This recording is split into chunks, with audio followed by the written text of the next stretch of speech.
सालू और अशोक जो थे वो दोनों भोपाल में रहा करते थे। एक्चुअली इन दोनों ने ही लव मैरिज की थी और जब इन दोनों ने लव मैरिज करी तो जो सालू के परिवार वाले हैं उन्होंने अशोक को पसंद नहीं किया और जो अशोक के घर वाले हैं वो उन्होंने सालू को पसंद नहीं किया। जब अशोक सालू को अपने घर लेकर गया तो घर वालों ने साफ साफ इसे अपनाने से इनकार कर दिया था और फिर मजबूरी में जो अशोक होता है इसे अपने गांव से निकल करके किसी शहर में आना पड़ा तो ये भोपाल में आ जाता है। अशोक जो था वो 36 साल का हो चुका था और सालू 35 साल की हो चुकी थी और अब इनकी शादी को 10 साल का समय बीत चुका था, लेकिन सालू को अभी तो कोई बच्चा नहीं हुआ था, ये गर्भवती नहीं हो पाई थी। खैर काफी तांत्र मंत्र करे, काफी ओझाओं के पास गए, काफी डॉक्टर के पास गए, लेकिन अब तक कुछ नहीं मिला। नतीजा के नाम जो था वो अभी नतीजे के रूप में कुछ नहीं मिला था। खैर ये चीज बातें जो वो सालू समझती थी और इधर अशोक भी अपना इलाज करवा रहा था डॉक्टर से। अब यहाँ पर जो सालू होती है जब वो अशोक के साथ भोपाल में आकर के रहने लगी, 10 साल इनको रहते हुए भी हो सके थे, तो वो किराए के मकान में रह रहे थे। तो सालू ने कहा कि हमारा खुद का मकान होना चाहिए, हम किराए के मकान में आखिर कब तक रहेंगे। चलो औलाद का तो कम से कम सुख नहीं मिला, लेकिन अपना घर हो, अपनी खुद की छत हो, तो उसका सुख तो कम से कम मुझे तुम दे सकते हो। यहाँ पर अशोक जो है वो सालू की बात मान जाता है। इसने भी कुछ पैसा जमा किया था और सालू की इस ख्वाहिश को पूरा करने के लिए अशोक जो है वो जी तोड़ मेहनत भी करने लग गया था। अशोक जो था वो बेसिकली टैक्सी चलाया करता था, जो कार होती है टूरिस्ट वाली उसको ये चलाया करता था। तो अशोक जो है वो अब क्या है कि बुकिंग ज्यादा लेने लग गया था। पहले तो अशोक का एक नियम था कि सुबह घर से निकलता था और शाम को घर आ जाया करता था, लेकिन अब वो रात की भी बुकिंग लेना शुरू कर देता है। 2023 के अंदर जो अशोक होता है वो एक जगह प्लॉट खरीद ले लेता है और प्लॉट लेने के बाद अब इसके ऊपर वो मकान बनाना चाहता था। पैसा भी इन्होंने जमा कर रखा था और जो सालू होती है वो भी अब सिलाई कढ़ाई या बच्चों को ट्यूशन बनाना, छोटे बच्चों को ट्यूशन पढ़ाना, ये सारा काम करती थी, तो ये भी पैसे जोड़ा करती थी। खैर अक्टूबर नवंबर के लगभग 2023 में ये मकान का काम शुरू करते हैं। जब ये मकान का काम शुरू हुआ तो दोनों का सपने का ये आशियाना था। दोनों ही बहुत ज्यादा खुश थे, अपने मकान को बनता हुआ देखने के लिए रोज वहां पर पहुंच जाया करते थे। फरवरी 2024 आते आते तक मकान जो थी वो 4 दीवारें खड़ी हो चुकी थी, कच्चा फर्श लग चुका था, छत ढल चुकी थी, खिड़की दरवाजे लग चुके थे, लेकिन टाइल्स लगना बाकी था और अंदर जो प्लास्टर वगैरह हुआ वो नहीं हुआ था। लाइट की जो फिटिंग थी वो भी अभी तक ओपन ही थी, जैसे मतलब कि सारी जो चीजें फिटिंग होनी थी वो अब तक नहीं हो पाई थी। अब जो सालू होती है वो कहती है कि अपने घर में शिफ्ट हो जाते हैं, जब कभी इतना पैसा इकट्ठा हो जाएगा तो फिर इसकी फिनिशिंग का भी काम करवा लेंगे मकान के। तो फिर ये डिसाइड करके ठीक करते हैं कि ठीक है, फिर अशोक और सालू जो है वो इस मकान के अंदर शिफ्ट हो जाते हैं। अब इस तरीके से अशोक जो था वो दिन रात मेहनत करता और जो सालू थी वो भी अपनी सिलाई कढ़ाई वाला काम वहां करती थी और ये लोग पैसे ऐसे जमा कर रहे थे। 2-4 महीने बीते हैं। जो अशोक होता है वो सालू से कहता है कि अब हमारे पास इतना पैसा हो चुका है कि इस मकान को हम अच्छे से वेल फिनिश करवा ले, इसका प्लास्टर वगैरह करा ले, रंग रोहन करवा लेते हैं, खिड़की दरवाजे और जो भी चीजें लगवानी है वो लगवा लेते हैं। सालू भी इस चीज के लिए मान जाती है, लेकिन जो अशोक इतनी जद्दोजहद कर रहा था, दिन रात मेहनत कर रहा था, तो या तो वो सालू को समय नहीं दे पाता था क्योंकि रात रात भर ये घर से बाहर रहता था और जब कभी ये घर पर रुकता था तो ये इतना थका हुआ होता था अपनी इस जर्नी से कि वो घर आकर के सीधे जाकर के आराम की जरूरत महसूस होती थी तो वो सो जाया करता था। सालू चाहती थी कि जो अशोक है वो उसके साथ रिलेशन बनाए, उसके साथ वो पति पत्नी वाला जो प्यार है वो रखे, लेकिन अशोक जो था वो उसकी हिम्मत ही नहीं होती थी ये सब कुछ करने की। अब जो सालू जो थी वो इसे तो तड़पड़ा रही थी, लेकिन वो अपनी पति को कहे भी तो कहे क्या, क्योंकि वो भी समझती थी कि उसका पति जो है वो कितनी मेहनत कर रहा है उसकी ख्वाहिश को पूरा करने के लिए। अब इसी तरीके से दोस्तों 2-4 महीने निकलते हैं। जून जुलाई के लगभग 2024 में ये जो मकान है वो फिर से इसका काम शुरू करते हैं और मकान का काम दोबारा से शुरू होता है, प्लास्टर वगैरह। और पीछे जो इनके मकान के इन्होंने सेट बैक छोड़ा हुआ था वो 5 फुट की जगह थी, जिसके अंदर एक छोटा सा बाग बगीचा लग सकता था, वो जगह जो थी वो खाली पड़ी हुई थी। अब जो घर के अंदर मजदूर आते हैं काम करने के लिए, तो अब इतना लंबा चौड़ा काम तो था नहीं, तो इसीलिए कुछ 2-4 मजदूरों को इन्होंने काम पर रखा था। तो इसके अंदर 2 लड़के, एक तो 20 साल का होता है जिसका नाम बिटू होता है और एक 28 साल का लड़का होता है। ये दोनों इस घर के अंदर काम करने के लिए आते हैं। फर्श वगैरह का काम चल रहा था, दीवारों वगैरह का प्लास्टर वगैरह का काम चल रहा था और भी जो छोटा मोटा काम था वो अभी चल ही रहे थे। अब जो ये बिटू होता है, जो 20 साल का लड़का होता है दोस्तों, ये सालू को तिरछी निगाहों से देखा करता था, क्योंकि जो सालू थी वो दिखने में बहुत ज्यादा खूबसूरत थी और सालू जो थी वो कुछ इस तरीके का हरकत किया करती थी, कहीं भी कैसे भी वो बैठ जाया करती थी। साड़ी का पल्लू नीचे है या ऊपर है या फिर इसने सलीके से लिया हुआ या नहीं लिया है, इसको इन सब चीजों से फर्क नहीं पड़ता था। अब गैर मर्द के सामने कोई महिला अगर इस तरीके से ओपन होकर के बैठ जाए या फिर उसको गैर मर्द को अपना थोड़ा सा वो किसी निजी अंग को प्रदर्शन करा दे, तो उसकी तो नजर वहां पर टिकनी ही लाजमी है दोस्तों। और 20 साल का लड़का बिट्टू था। तो इसकी जो नजर थी वो सालू के ही ऊपर लगी रहती थी। सालू बिट्टू की नजरों को देखती है तो पहले तो वो मुंह बना करके इधर उधर हो जाया करती थी, लेकिन धीरे धीरे जो सालू होती है वो बिट्टू की तरफ मुस्कुरा देती है, उसकी तरफ इशारे करना शुरू कर देती है कि ना जाने इसके मन में अब क्या आया था। खैर जो बिट्टू था वो तो सालू की तरफ नीचे नजर टिकाए ही रखता था। घर के अंदर काम कर रहा और सालू आतू जाती या फिर कुछ उड़ती बैठती जैसे भी, तो इसको ये आगे भी देखा और पीछे से भी देखा करता था। सालू जो थी वो समझ चुकी थी कि बिट्टू उसे क्या चाहता था। बिट्टू था तो मजदूर, लेकिन दिखने में वो हैंडसम था, अच्छा खासा जो लड़का था वो दिखा करता था। अब इस तरीके से सालू और जो बिट्टू होते, इनका जो भावनात्मक संबंध था वो मजबूत होता चला गया था। सालू भी समझती थी कि बिट्टू की भावनाएं क्या है, और यहाँ पर जो बिट्टू है इसे तो बस अपनी आंखें सेकने से मतलब था। समय थोड़ा आगे निकला, 2-4 दिन बीता, तो यहाँ पर सालू ने बिट्टू से हंसी मजाक करना शुरू करा। इसे चाय देने जाती तो इसका हाथ पकड़ लिया करती थी, कभी बिट्टू से उसके घर वालों के बारे में बात किया करती। तो इस तरीके से छोटी मोटी हल्की फुल्की बातें इन दोनों के बीच होने लगी। अब जो ये मजदूर है, शाम की 6 बजे इनकी छुट्टी हो जाती है, सभी चले जाया करते थे। अब एक शाम को जब बिट्टू जाने को हुआ तो फिर सालू ने बिट्टू को रुकाया कि बिट्टू जरा इधर आना, मुझे तुमसे कुछ काम है। बिट्टू वहां पर आता है और सालू से पूछता है कि हाँ मेम साहब बोलिए क्या काम है। तो सालू कहती है कि तुम रात को 8 बजे दोबारा आ सकते हो क्या, लेकिन इसके बारे में किसी को कुछ बताना मत। बिट्टू जो है वो कहता है कि हाँ जरूर आ जाऊंगा। फिर ये चला जाता है। अब ये गया और उस रात को 8 बजे के लगभग ये वापस से सालू के घर भी आ जाता है। सालू जो थी वो बेसब्री से बिट्टू का इंतजार कर रही थी। अब जैसे ही बिट्टू घर के अंदर आता है, सालू मेन गेट को बंद कर देती है।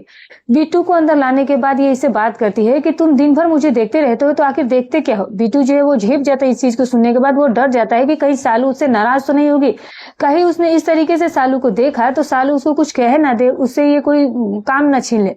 तो बिट्टू डर जाता है। सालू कहता है कि मैम साहब मुझसे गलती हो गई, अगर मैंने आपको गलत निगाहों से देखा और आपको बुरा लगा तो मैं आपसे माफी चाहता हूँ, मुझे बस काम से मत निकालिएगा, क्योंकि अगर मुझे आपने काम से निकाल दिया तो फिर मेरे पास दूसरा कोई काम भी नहीं है, और मैं तो दिहाड़ी वाला इंसान हूँ, सुबह से शाम तक काम करना, शाम को दिहाड़ी लेकर के अपना खर्चा चलाता हूँ। तो सालू यहाँ पर जोर जोर से हंसने लगती है कि बिट्टू मैं तो तुमसे ये पूछ रही थी कि तुम मुझ में देखते क्या हो, साफ साफ बताओ, जो तुम्हें अच्छा लगता है, जो तुम देखते हो, जो तुम्हारे मन में भावना है, वो तुम मेरे सामने खुल करके कह सकते हो।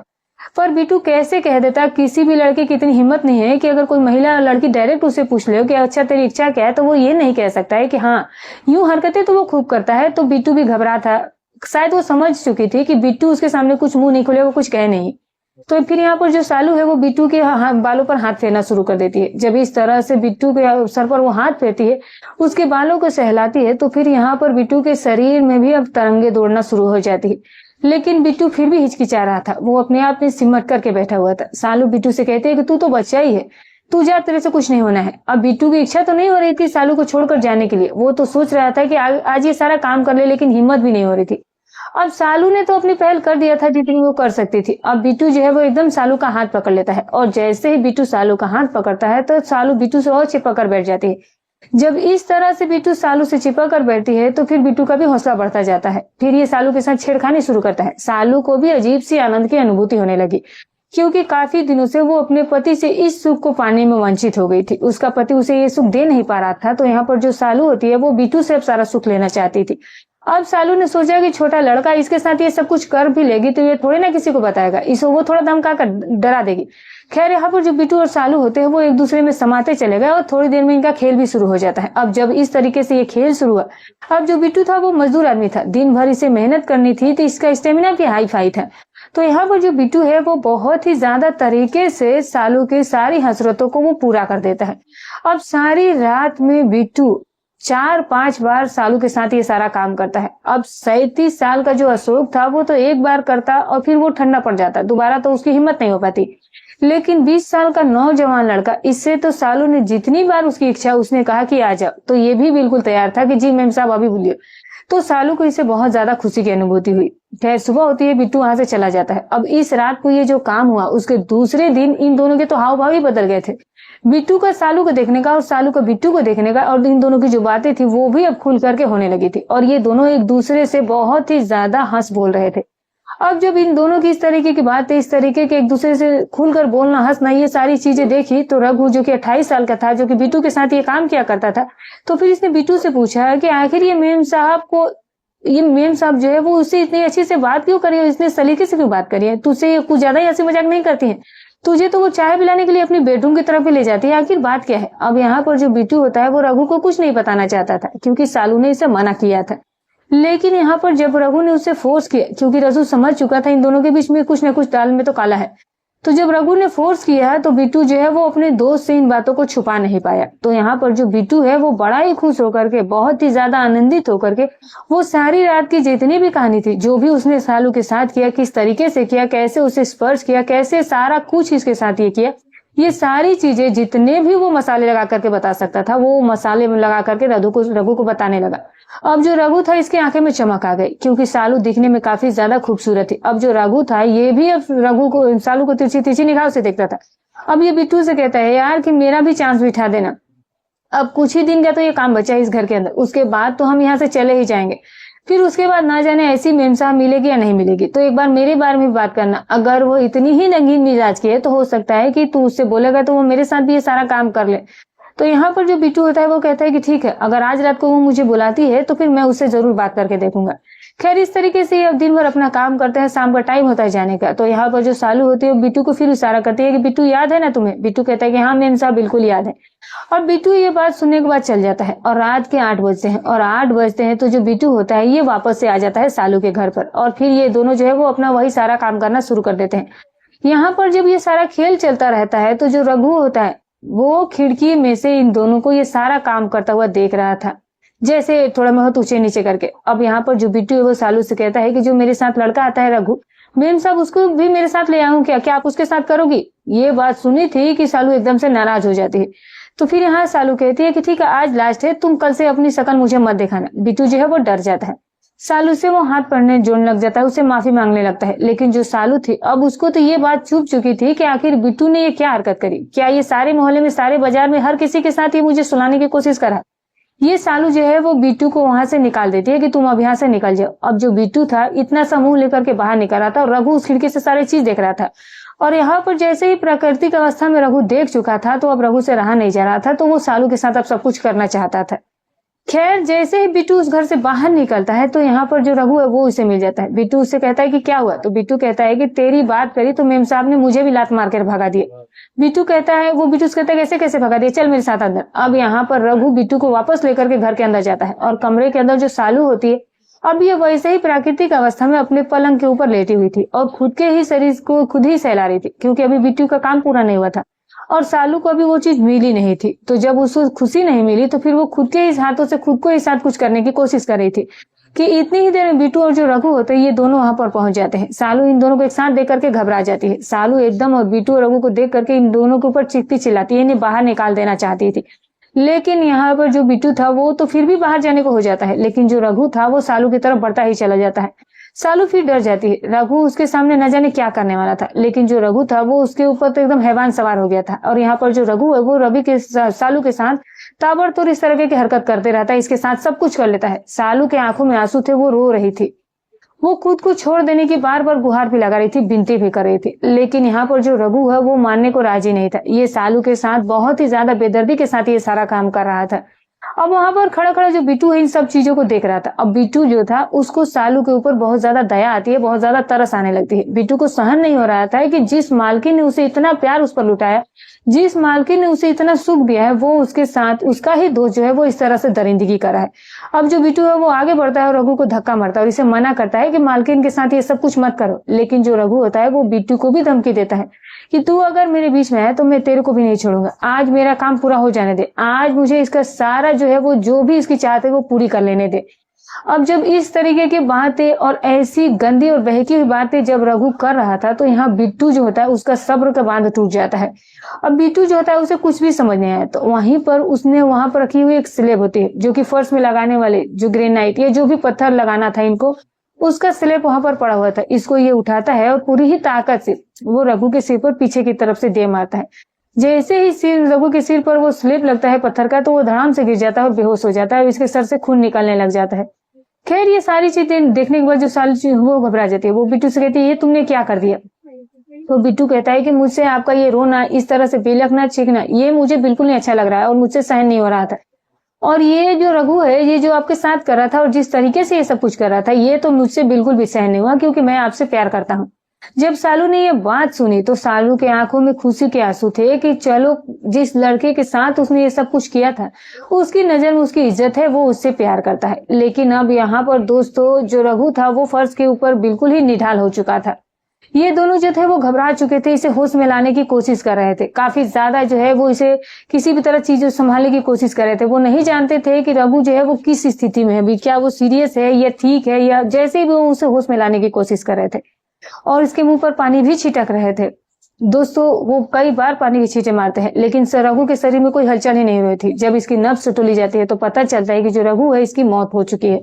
अब रघु की मौत हो गई तो ये दोनों घबरा गए कि क्या करें। तो इन्होंने क्या करा कि जो पीछे की तरफ क्या जिन्हें सेटबैक छोड़ा हुआ था 5 फुट का बगीचा लगाने के लिए घर के पीछे, बिट्टू जल्दी से वहां पर फावड़ा और रेती से गड्ढा खोदना शुरू करता है। खड्डा खोदता है और फिर ये 1.5-2 घंटे के अंदर वहां पर 5 से 6 फुट गहरा खड्डा खोद के वो उस गड्ढे के अंदर रघु जो होता है उसके शव को डाल दिया जाता है और फिर उस शव को अच्छे तरीके से पैक कर दिया जाता है। ऊपर से मिट्टी डाल के पूरी जमीन जो है वो लेवल की कर दी जाती है।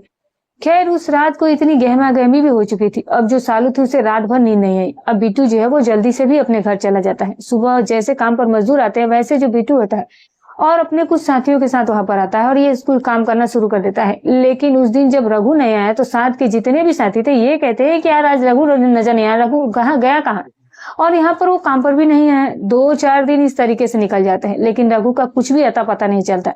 जो ये साथी संगति थे ये सोचते थे कि शायद रघु को कहीं और कोई काम मिल गया होगा तो ये वहीं पर काम करने चला गया होगा, आज नहीं तो 10-15 दिन में वापस आ ही जाएगा। तो अब ये मामला इस तरह से ठंडा पड़ गया था। खैर सालू और अशोक का जो ये मकान था ये वेल फिनिश्ड हो चुका था और इसके अंदर ये अच्छे से रह रहे भी थे। लेकिन हर रात को सालू के सपने में रघु आ जाया करता था, कभी बिट्टू आ जाया करता था तो ये डर जाया करती थी। आधी रात को एकदम से इसकी नींद खुल जाती थी तो ये उठ के बैठ जाया करती थी। अशोक इससे पूछता था हुआ क्या, तुम इतनी घबरा क्यों रही हो, लेकिन सालू कहे तो कहे क्या, वो इस चीज को टाल जाया करती थी।